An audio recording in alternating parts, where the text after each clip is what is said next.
Good morning, কেমন আছেন সবাই? আমি প্রিয়াশা। সকাল বাজে এখন 8:05 আর আমি চলে এসেছি রান্নাঘরে। চলুন তাহলে দিনের গল্পটা আজ সেরে ফেলা যাক। সকাল সকাল এসেই আগে দুদিকে দুটো কড়া বসিয়ে দিলাম। না, পাশেরটি কড়াই নয়, ওটা একটি ছোট গামলা। তো সেটার মধ্যে খানিকটা দুধ দিয়ে তার মধ্যে দুটো তেজপাতা ছিঁড়ে দিয়ে গরমেতে বসিয়ে দিলাম। আরেক দিকের কড়াইতে আপাতত আমি তেল দিয়ে দেব, ডালের বড়া ভাজবো। তো সেই জন্য আজ উইকডেজ, তো সেই জন্যই কর্তামশাইয়ের যেমন কলেজ আছে তেমনি ছেলের রয়েছে স্কুল। তো আজকে আমি বানাবো সিমুইয়ের পায়েস। পুকুকে যেহেতু এখনো অবধি আমি চিনি দিই না, তো সেই জন্য পায়েসটি আমি ওই মিশ্রি দিয়েই করছি। তাল মিশ্রি সবসময়ই আমার ঘরে থাকে, এর বাদেও আমার ওই অর্গানিক গুড়ের গুঁড়ো থাকে, তবে দুধের সাথে তো সেই জন্য আর দিলাম না এতটা গরমে, মিশ্রি দিয়েই করছি। ভাজার সিমুই, সেই জন্য আর ভাজার প্রয়োজন নেই, আমি ভাজছিও না এক্সট্রা করে। আর গতকাল রাত্রিরেই যেহেতু আমি সমস্ত কিছু গুছিয়ে রেখেছি, না শুধু গতকাল বলে নয়, এটি আমার প্রত্যেক দিন রাত্রিরে রুটিন। পরের দিন সকালে টিফিনে যা যা করি ম্যাক্সিমামটাই চেষ্টা করি গুছিয়ে রাখার।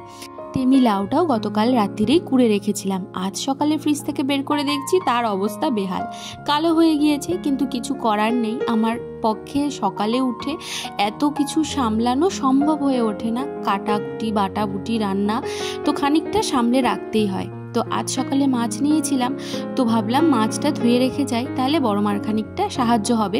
আসলে সকালের দিকে অতটা তাড়াতাড়ি করে বড় মা পারে না, সকালটা আমিই চেষ্টা করি রান্নাবান্নাটা সেরে বেরোনোর, তাহলে কর্তামশাই কলেজে খেয়ে টিফিন নিয়ে চলে যেতে পারে। পুকুও খাবারটা সকালের খেয়ে টিফিনটা ওকে দিয়ে দিই। ভাগে ভাগে যেহেতু রান্না হয়, নিজেরাও সকালের ব্রেকফাস্টটা করতে হয়, সেই জন্য অত তাড়াহুড়ো করে উনি পারবেন না, তাই আমিই চেষ্টা করি করা। এদিকে আপাতত কর্তামশাইকে টিফিনটা দিয়ে দিলাম, তবে আজ আরেকটা বাটির প্রয়োজন নেই, তো এই দুটোতেই দিয়েছি। তো বললাম তুমি ব্যাগে ভরে নাও, কারণ সময় হয়ে যাচ্ছে। আর আস্তে আস্তে দেখছি এখন রোদ্দুরটা উঠতে শুরু করেছে। আসলে সকাল থেকেই মেঘলা ছিল, ওই দেখুন কেমন হালকা হালকা রোদ্দুরের ছটা আসছে। পেছনেই দাঁড়িয়েছিল বাবার, তো সেখানে ওর বাবা সরতে গেলে পরে ওর গুঁতো লেগে যায়, তো ব্যাস ওই একটুখানি মোমের শরীর, একটু গুঁতো লেগেছে কি কান্না শুরু। দেখুন পেছনে ঘড়িতে 9:30 বাজে। কর্তামশাইকে বলছিলাম তুমি তাড়াতাড়ি করো, নইলে দেরি হয়ে যাবে। এখনো পর্যন্ত আমি বিছানাটা তুলতে পারিনি, তুলবো, আগে ওর বেরিয়ে যাক। বাসি ঘর ঝাড় দেওয়া হয়ে গেছে, মোছাও হয়ে গেছে, শুধুমাত্র বিছানাটা তুলবো। যেহেতু কর্তামশাই শুয়েছিল, ছেলে শুয়েছিল, সেই জন্য আর তুলতে পারিনি। ঘড়িতে বাজে এখন ওই 10:50 মতো। পুকুকে রেডি করিয়ে আমি নিজেও রেডি হয়ে নিয়েছি। এখন পুকুর ব্যাগটা রেডি করে নিলাম, আর ওর মাথার টুপিটা নিতে হবে, সেটা আমি ভুলে যাচ্ছিলাম, তো সেটাও নিয়ে নিয়েছি। আমি বেরোনোর আগে সবসময় যেখানেই বেরোই না কেন একবার করে কি নিতে হবে, কি নিচ্ছি সবটাই একবার দেখে নিই। যেহেতু আকাশে মেঘ রয়েছে, তো ভাবলাম আজকে জানলাগুলো দিয়েই যাই। একে তো রোদ্দুরের তাপ, রোদ্দুর না থাকলেও তাপটা রয়েছে, আর দ্বিতীয়ত আকাশে যেহেতু মেঘ আছে, বলা যায় না কখন বৃষ্টি চলে আসে। আর কাকাও চলে এসেছে, আমরা বেরিয়েও পড়েছি। আপাতত আমি পুকুকে নিয়েই যাতায়াত করছি, তবে একটা গাড়ির ব্যবস্থা আমাকে করতে হবে, নইলে আমাকে অনেকবার করে আপ ডাউন করতে হচ্ছে, যেটা আমার পক্ষে সম্ভব হয়ে উঠছে না। করছি ঠিকই, তবে আমি জানি আমার শরীর দেবে না। এই ভিডিওটি স্কুলে ছুটি পড়ার আগে, মানে সরকারি স্কুলগুলো ছুটি পড়েছে তার আগে, তো সেই জন্যই স্কুলে তখনও ছেলেমেয়েরা যাতায়াত করছে। আর এখন আমরা এই যে স্কুলের পাশে রাস্তা দিয়েই যাচ্ছি। ওই দেখুন আকাশে কেমন মেঘের খেলা চলছে, কখনো হালকা মেঘ করছে, আবার কখনো রোদ্দুর। বিভৎস গরম ছিল দিনটাতে।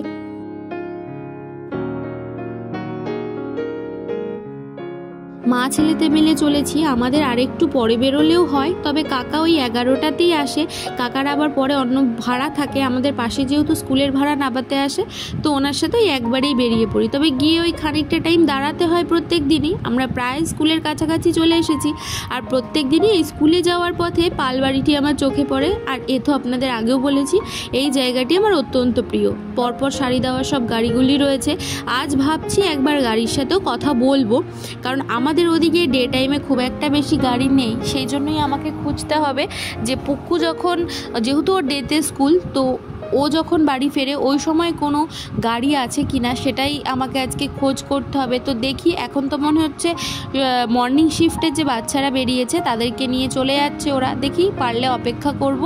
ওই যে বললাম এসে আমাদের প্রত্যেক দিনই একটু দাঁড়াতে হয়, তো আজকে এখানেই দাঁড়িয়েছে। অন্যান্য দিন ওই ছায়াটাই গিয়ে দাঁড়াই, তবে ওই দিকের মনে হচ্ছে গেট খুলবে, আওয়াজ হলো, সেই জন্য আর যায়নি। বলতে বলতে গেটও খুলে দিয়েছে, পুকুর হাতে ফুলটা দিয়ে দিয়েছি। আজকে দেখছি একদম ফার্স্ট গেটে কোনো আন্টি নেই, ওই যে আন্টি দাঁড়িয়ে আছে। তো ওকে বললাম তুমি চলে যাও। প্রত্যেক দিনই যাওয়ার সময় পুকুর মনটা একটু খারাপ হয়, যেহেতু বয়সটা একদমই অল্প, তো কিছু করার নেই, কি আর বলবো। এখন আমি হাঁটতে হাঁটতে চলেছি, যাব সোজা দোকানে, গিয়ে দোকান খুলবো।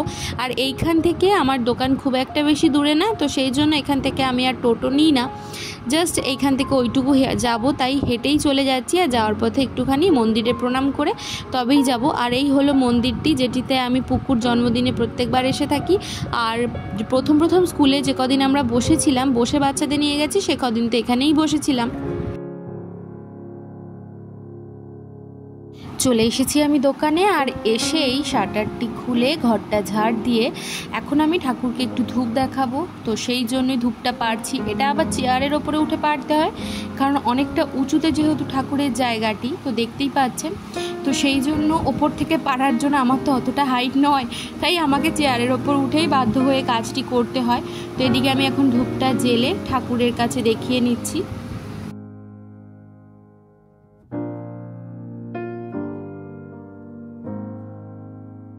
তারপরেই যে কাজটি আমি করে থাকি সেটি হলো জেরক্স মেশিনটি অন করা। এটা করে কিছুক্ষণ বসবো, কারণ প্রচণ্ড গরম রয়েছে। তো জেরক্স মেশিনটা অন করেও একটুখানি ধূপ দেখিয়ে নিলাম। আর এখন একটুখানি বসে একটু জিরিয়ে নিই, তারপরে মালপত্র যেগুলো বাইরে বের করার, যদিও বা সবটা আমি বের করি না, কারণ আমাকে যেহেতু তুলতে হবে, যতটুকু প্রয়োজন ততটুকুই বের করি। আর বিকেলে যখন কর্তামশাই খোলে তখন ওর মতো করে বের করে নেয়। তো আপাতত আমি মালপত্রগুলো বাইরে ঝুলিয়ে নিই।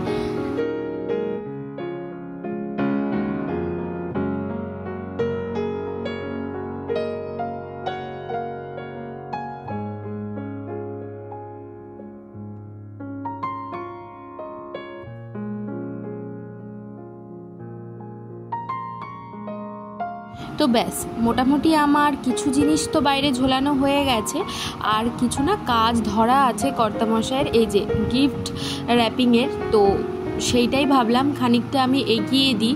ও আমাকে বলেছিল যদি তুমি পারো, ও বেশিরভাগটাই সেরে রেখে গেছে।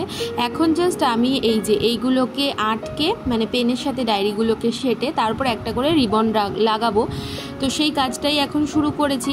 কিন্তু না, অনেক দিন যেহেতু এই সমস্ত কাজে হাত দিইনি, হাতটা একটু নড়ছিল, আর আমার বেশ সময়ও লাগছিল এগুলো করতে। আগে এতটা সময় লাগতো না, যেহেতু রানিং ছিলাম। আর এত বছর পরে আবার যেহেতু শুরু করেছি, এই সেলোটেপ কাটা বা এই জিনিসগুলোকে প্যাক করা, গিফট প্যাক করা, এই জিনিসটা আমার আবার একটুখানি সময় লাগবে সড়গড় হতে। তো ব্যাস, যেটা ভয় পাচ্ছিলাম সেটা হয়নি, ঠিকঠাকভাবেই হয়েছে। আর আমার এইটা খেয়াল আছে যে ওই রিবনগুলোকে কি করে বানাতে হয় ফুলের মতো, তো সেটাকেই এবার চেষ্টা করব।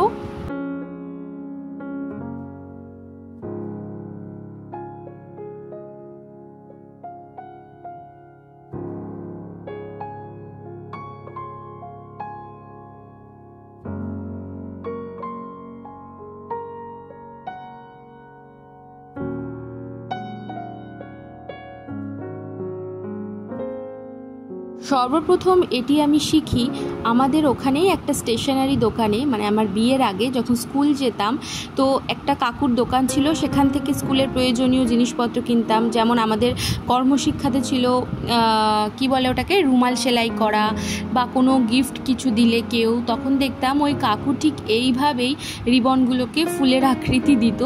ওখান থেকে আমার ফার্স্ট শেখা যে কি করে বানায় ফুলগুলো, বেশ ভালো লেগেছিল টেকনিকটা। আর যখন আমি এই জিনিসটা আমার বন্ধুদের সাথে শেয়ার করি না, তখন একটা অন্যরকমই ফিলিংস ছিল, ওরাও জানতো না, তো আমার বেশ শিখে ভালো লেগেছিল। আর এটা যে এভাবে কাজে লাগবে সেটাও আমি বুঝতে পারিনি।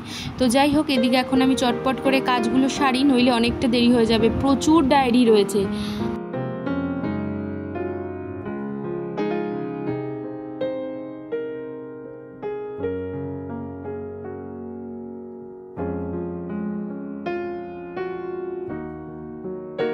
আর কাজ কাজ করতে করতেই আমার দিনের প্রথম বউনিটি হয়, আর সেটাকেই ক্যাশ বাক্সে রেখে প্রণামটা করে নিই। আর এই যে একটা ডায়েরি আপাতত কমপ্লিট করতে পেরেছি। এবার কিছুটা বসবো, কারণ বিভৎস গরম পড়েছে আজ। যেমন স্কুল থেকে আসতে গিয়ে কষ্ট হয়েছে, তেমনি দোকানে বসে কষ্ট হচ্ছে, যেহেতু একদমই রাস্তার পাশে, তো যেমন ধুলো হয় তেমনি গরম হয়। নিয়ে এসেছিলাম ঠান্ডা জল, সেটাও এখন গরম হওয়ার উপক্রম। এদিকে কিছু জেরক্স এসেছিল, সেগুলোই শুরু করেছিলাম। তো ভাবছি এইবার এটা হয়ে গেলে এবার আস্তে ধীরে বন্ধ করে এগোবো, কারণ প্রায় 1:45 বাজে, আবার ছেলেকে আনতে যেতে হবে। দোকান বন্ধ করে এখন আমি গুটি গুটি পায়ে রওনা দিয়েছি বাড়ির দিকে। চটপট করে এখন বাড়ি গিয়ে খাওয়া দাওয়াটা সেরেই তারপরে আনতে যাব ছেলেকে। চলে এসেছি বাড়ি, আর এটুকু আসতে গিয়ে না আজকে আমার ভীষণ কষ্ট হয়েছে। আমি বারবারই বলছি, আজ প্রচণ্ড গরম পড়েছে, বিভৎস গরম। তো এসে খানিকক্ষণ বসে একটু মুখে চোখে জল দিয়ে খাবো, যে সেই খাওয়ার ইচ্ছেটুকু ছিল না। কিন্তু খেয়ে দিয়ে একটু রেস্ট না নিলে আবার ছেলেকে আনতে যাব, ওখানে বেজে যাবে বেশ কিছুটা সময়। তো ভাবলাম খেয়ে দিয়েই একবারে যাই, অল্প করেই খাবো, কারণ খাওয়ার ইচ্ছে একদমই নেই। চোখ মুখ নিজেই বুঝতে পারছি একদম কালো হয়ে গেছে। খাওয়া দাওয়াটা সেরে সামনের ওই বড় ফ্যানটা চালিয়ে একটুখানি বসলাম। সত্যি কথা বলতে জানেন তো, আমার গরমটা একদমই সহ্য হয় না। যতই শীত পড়ুক আমার কোনো অসুবিধে নেই, তেমনি আমার ছেলেরও গরমে প্রচণ্ড কষ্ট হয়। মানে মনে হয় কি যে এক পাও বাড়ির বাইরে রাখবো না, কিন্তু কি করা যাবে, এ তো হবেই, যেমন ঋতুর বৈচিত্র্য। এখন বাজে ওই 2:45 মতন, আর আমি আবার ড্রেস তো চেঞ্জ করেছিলাম না, আবার চুল টুলটা একটু বেঁধে নিলাম, আর ব্যাগটাও নিয়ে নিয়েছি। কাকা আসবে ওই 2:50-55 নাগাদ। ওই কাকা স্কুলের বাচ্চা নামায়, যার টোটোতে আমি যাতায়াত করি। তো ওই কাকা বাচ্চা নামাতে আসবে, বললো একটু বাইরে গিয়ে দাঁড়াতে, তো সেই জন্যই যাচ্ছি। চলুন তাহলে ফ্যানগুলো বন্ধ করি। আর এই যে রাস্তায় এসে দাঁড়িয়েছি, আর মনে হচ্ছে কাকাও আসছে, কারণ আওয়াজ পেয়েছি। ওই যে টোটো আসছে। বাইরে আজকে দাঁড়ানোর জো নেই, পা রাখতেই মনে হচ্ছে যে যেন পাটা পুড়ে গেল। চলুন, ওই যে কাকা আসছে, এবার তাহলে রওনা দিই। আর ভিডিওটা যেখানেই শেষ করব। যদি কিছু ভালো লেগে থাকে লাইক শেয়ার কমেন্ট করতে ভুলবেন না, নতুন হলে সাবস্ক্রাইব করবেন।